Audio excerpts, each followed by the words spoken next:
আজকে আমরা রহস্য এবং রোমান্সে ঘেরা সেন রাজবংশ সম্পর্কে দু একটা কথা আলোচনা করব। চিন্তা নেই, ইতিহাসের ছাত্র হিসাবে আমার তো এই জিনিসটা খুব ভালো লেগেছে। এখন বক্তব্য হচ্ছে, বিশেষত আমি বাংলার ইতিহাস নিয়ে একটু গর্বিত, আবার একটুখানি বেশ আগ্রহ প্রকাশ করি। তো সেন বংশ সম্পর্কে, বিশেষত বল্লাল সেন, লক্ষণ সেন, এদের নিয়ে আমার একটা আগ্রহ চিরকালই রয়েছে। তাই একটুখানি পঠন পাঠনের সুবাদে দুই একটা গল্প আপনাদের শোনাই। নিশ্চয়ই বোর লাগবে না বলে মনে হয়, কারণ ইতিহাসের বিষয় শুনতে শুনতে অনেক তথ্য তত্ত্বের কচকচানি থাকে, সেগুলো থেকে বাদ দিয়ে আমরা আজকে একটুখানি রহস্য এবং রোমান্টিক ব্যাপার উপস্থাপন করছি বল্লাল সেন সম্পর্কে। তো আসুন শোনা যাক। বল্লাল সেনের সাথে নীচ কুলজতা রমণী হাঁড়ির কন্যা পদ্মিনীর একটা প্রেম কাহিনী প্রচলিত রয়েছে। বল্লাল সেন এই হাঁড়ির কন্যা পদ্মিনীকে জাতপাতের ঊর্ধ্বে স্থান দিয়েছিলেন, দিয়ে পরে তিনি কি তার উদার মনের পরিচয় দেন? পৃথিবীতে ধনী দরিদ্র এই দুটোই জাতি রয়েছে মাত্র, এই কথারই আভাস দেন। টাকা কড়ির দ্বারা সমাজে সব কিছুই জলচল হয়ে যায়, এ কথাই কি আমাদের বলে? যাই হোক, শুনুন।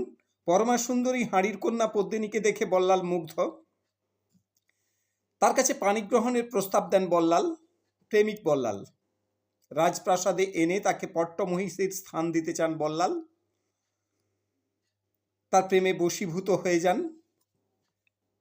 ঘটনাটি নিয়ে পিতা পুত্রের বিরোধ বাঁধে। আপনারা কি এই ঘটনা থেকে মুঘল পিরিয়ডের সেলিমের সাথে নূরজাহান তথা মেহেরুন্নিসার প্রেম কাহিনীর কিছু আভাস পাচ্ছেন? সেখানেও একটুখানি সংঘাত বোধহয় দেখা গিয়েছিল। যাই হোক, ঘটনাটি নিয়ে পিতা পুত্রে বিরোধ বাঁধলেও বল্লাল সেন তখন রাজা। স্বাভাবিকভাবেই বল্লাল সেন পদ্মিনীকে সমাজে জলচল করার জন্য একটু আন্তরিক প্রয়াস দেখিয়েছিলেন। পদ্মিনীর রান্না করা, নিজের হাতে রান্না করা ভাত বৈদ্য এবং ব্রাহ্মণ জাতিদের খাইয়ে পদ্মিনীকে সমাজে জলচল করতে চেয়েছিলেন। তো অনেক ব্রাহ্মণকে তিনি নেমন্তন্ন করেছিলেন।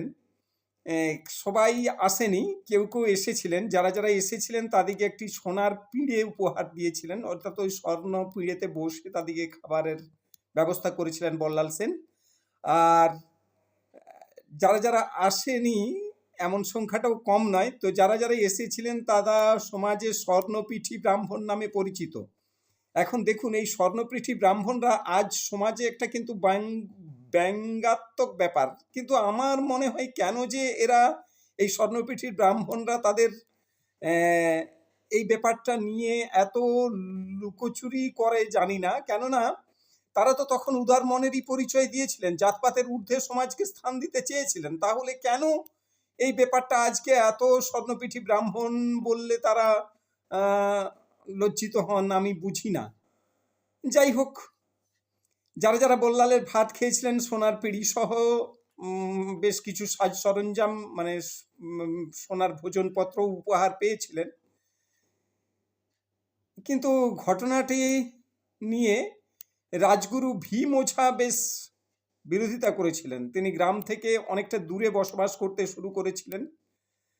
তিনি মেনে নিতে চাননি আর কি, যেটা যেমন ঠিক লক্ষণ সেন, তার পুত্র লক্ষণ সেন ব্যাপারটা মেনে নিতে চাননি।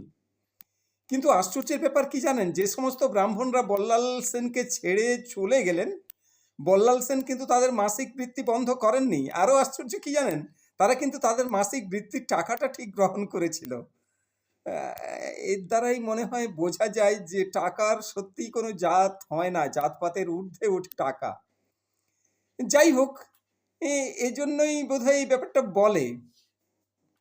আসলে বল্লাল সেন একদিকে ছিলেন পরম ধার্মিক, অন্যদিকে শত্রু দমনে চতুর প্রবঞ্চক, আর প্রেমের ব্যাপারে জাতপাতের ঊর্ধ্বে প্রেমের আকর। আর উপপত্নীর আগারে আমি বলছি না, অনেক ঐতিহাসিক বলছেন লম্পট। কিন্তু আমার বক্তব্য হচ্ছে, এই বল্লাল সেনকে যদি আমরা লম্পট অভিধায় ভূষিত করি, তাহলে ইতিহাসে আকবর দ্য গ্রেট যান কোথায়?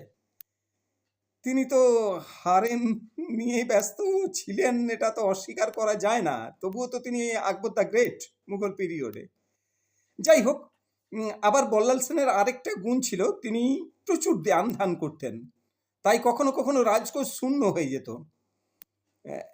আমরা কি আবার এই ব্যাপারটা নিয়ে মধ্যযুগের হর্ষবর্ধন প্রয়াগের মেলায় যে দান করতেন এবং দান করতে করতে বেশ দান করে শেষ পর্যন্ত নিজের বস্ত্রটুকুও দান করে বোন রাজ্যশ্রীর কাছ থেকে একখণ্ড বস্ত্র চেয়ে নিয়ে পরতেন বলে ঐতিহাসিকরা বলেছেন, সে ব্যাপারে আমাদের কোনো সমস্যা নেই। কিন্তু দুঃখের বিষয়, যখন আমরা বলি বল্লাল সেন দান করতেন এবং আজকের দিনে গ্রামবাসীরা মানে বাংলার মামাসিরা বল্লালি দারিদ্রের উদাহরণ দেন, তাহলে বুঝতেই পারছেন বল্লাল সেন দান করতে করতে রাজকোষ কতখানি শূন্য করতেন।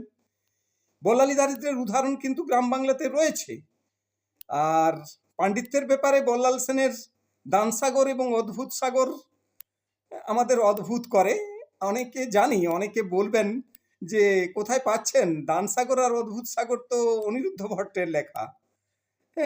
অবশ্যই, কিন্তু এটাও তো সত্য, ইতিহাসে এইরকম ঘটনা অনেক রয়েছে যেগুলো রাজার নামে চলে গেছে। তো দানসাগর অদ্ভুত সাগর আজকে যদি আমরা মাধ্যমিকে লিখি যে অনিরুদ্ধ ভট্টের লেখা, তাহলে অনেক মাস্টারমশাই কিন্তু বলবেন উত্তরটা কি ঠিক হলো, এটা তো বল্লাল সেনেরই লেখা। তারাও দ্বিধাদ্বন্দ্বে পড়ে যাবেন ছেলেকে নাম্বার দেবেন কিনা। যাই হোক, বল্লাল সেন যে পণ্ডিত ছিলেন সেটা নো ডাউট। আর বল্লালি দারিদ্র্যের উদাহরণও আমরা পাই। তো আজ এই পর্যন্তই। বাকি পরের দিন কোনো এক সময় কোনো একদিন আবার বল্লাল সেন বা লক্ষণ সেন নিয়ে আলোচনা করব। ধন্যবাদ।